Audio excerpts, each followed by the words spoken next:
नमस्कार दोस्तों, मेरा नाम है Ashish Rathore. Indian rail dynamics channel में आपका स्वागत है। अगर आपने अभी तक चैनल को सब्सक्राइब नहीं किया है तो कर दीजिएगा। आज मैं आपके सामने बात करने जा रहा हूं CLW के एक नए लोकोमोटिव के बारे में। जी हाँ दोस्तों, कई दिनों बाद अब लोकोमोटिव को लेकर के भी अच्छी खबर आ रही है। CLW जो कि चितरंजन लोकोमोटिव वर्क नाम से जाना जाता है, हमारे इंडियन रेलवे का एक प्रोडक्शन यूनिट है जो कि इलेक्ट्रिक लोकोमोटिव बनाने के लिए सबसे पुरानी प्रोडक्शन यूनिट में से एक है। ये जो इलेक्ट्रिक लोकोमोटिव अभी सामने निकल के आया है, ये 9000 हॉर्स पावर का लोकोमोटिव है। बहुत से रेल फैंस समझ चुके होंगे कि अभी मैं वैग 9HH की बात करने जा रहा हूँ। जी हाँ दोस्तों, ये वैग 9HH लोकोमोटिव का ही एक नया वर्जन है जो कि अभी निकल के आया है।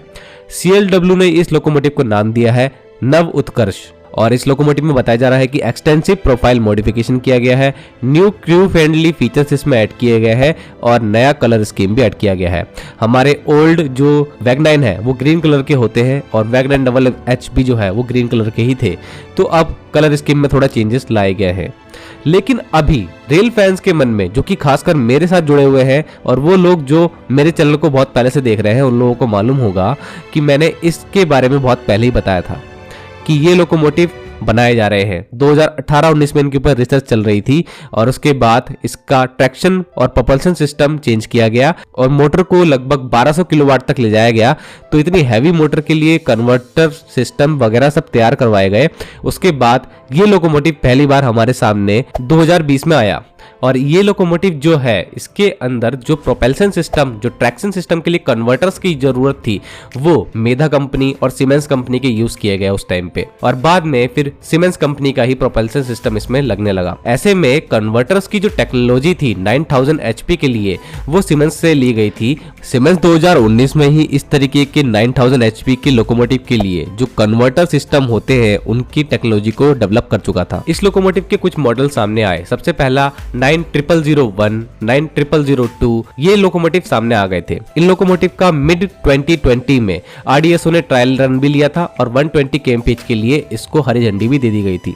ये ऐसा लोकोमोटिव है जो कि 4500 टन की मालगाड़ी को 120 किलोमीटर प्रति घंटे की रफ्तार से खींच सकता है और वैग 12 के बाद ही देश का सबसे ज्यादा बाहुबली लोकोमोटिव होगा फ्रेट के क्षेत्र में। लेकिन ये लोकोमोटिव प्रोडक्शन में क्यों नहीं आ पाया, ये सवाल आप लोगों के मन में जरूर उठता होगा। PM मोदी जी ने 2022 में गुजरात एक अनाउंसमेंट करी कि 9000 HP के लोकोमोटिव को दाहोद में, जो कि एक वर्कशॉप है, वहां पर बनाया जाएगा। और ये बहुत बड़ी अनाउंसमेंट थी। हम लोगों को लगा कि अब CLW का ये लोकोमोटिव यहाँ पर मास स्केल पर बनाया जाएगा। लेकिन अचानक से सितंबर में बिड बुलाई जाती है ग्लोबली 9000 HP के लोकोमोटिव को बनाने के लिए और एल्स्टॉम और सीमेंस फाइनलाइज्ड हो जाते हैं। सीमेंस को ये ऑर्डर मिल जाता है जो कि रिकॉर्ड ऑर्डर था 13,177 करोड़ का, जिसमें 1200 लोकोमोटिव बनाने थे 9000 HP के, जिसमें लगभग 11 करोड़ रुपए एक लोकोमोटिव की कीमत आने वाली थी।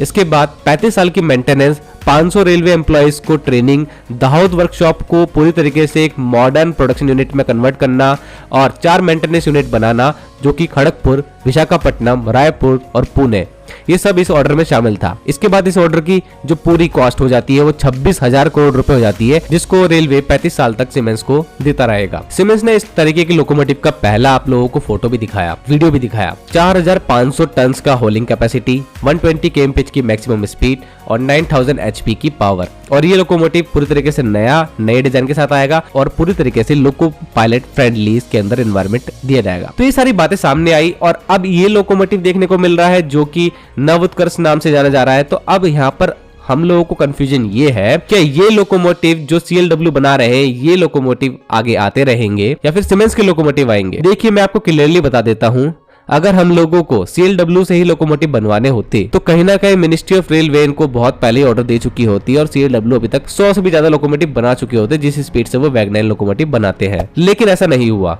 कहीं ना कहीं मिनिस्ट्री ऑफ रेलवे ने शायद सोचा होगा कि अगर प्रोपल्शन सिस्टम और कन्वर्टर सिस्टम जो इस तरीके के लोकोमोटिव के लिए चाहिए, अगर वो ग्लोबल कंपनियों के पास अच्छी टेक्नोलॉजी है तो क्यों ना एक नई डिजाइन का 9000 HP का लोकोमोटिव बनवाया जाए। तो यही कारण है कि टेंडर खोला गया था और उसके बाद अब सीमेंस के पास जब ये टेक्नोलॉजी है ही, तो सीमेंस अब एक नई डिजाइन के साथ इस लोकोमोटिव को लेके आएगा तो इंडियन रेलवे के लिए बहुत ज्यादा अच्छी बात ही होगी ओवरऑल। यही बात है कि नव उत्कर्ष लोकोमोटिव जो आया है, ये CLW ने हो सकता है सिर्फ जो कुछ लिमिटेड लोकोमोटिव बनाने के लिए उनके पास जो फंड होता है उसका ही यूज करा हो और इस तरीके के लोकोमोटिव को बनाया हो।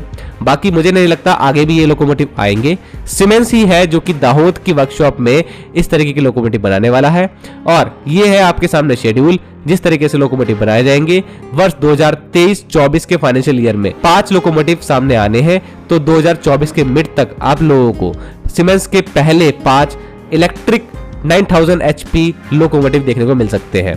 तो ये सारी कहानी है दोस्तों 9000 HP के लोकोमोटिव के पीछे, और इंडियन रेलवे वैक 12 के साथ में ही फ्रेट के क्षेत्र में एक 9000 HP की लोकोमोटिव की नीड महसूस कर रहा था और इसको ये लोकोमोटिव पूरा कर देगा। तो आप लोगों का क्या कहना है इस लोकोमोटिव के बारे में? CLW भी इस तरीके के लोकोमोटिव टाइम पर अगर निकालता रहे तो अच्छा लगता है। हमारी प्रोडक्शन यूनिट भी कुछ निकाल रही है नया लोकोमोटिव। बाकी सीमेंस के लोकोमोटिव के बारे में आपके क्या ख्याल है जरूर बताना कमेंट सेक्शन में। आज के लिए इतना ही। वंदे मातरम, भारत माता की जय।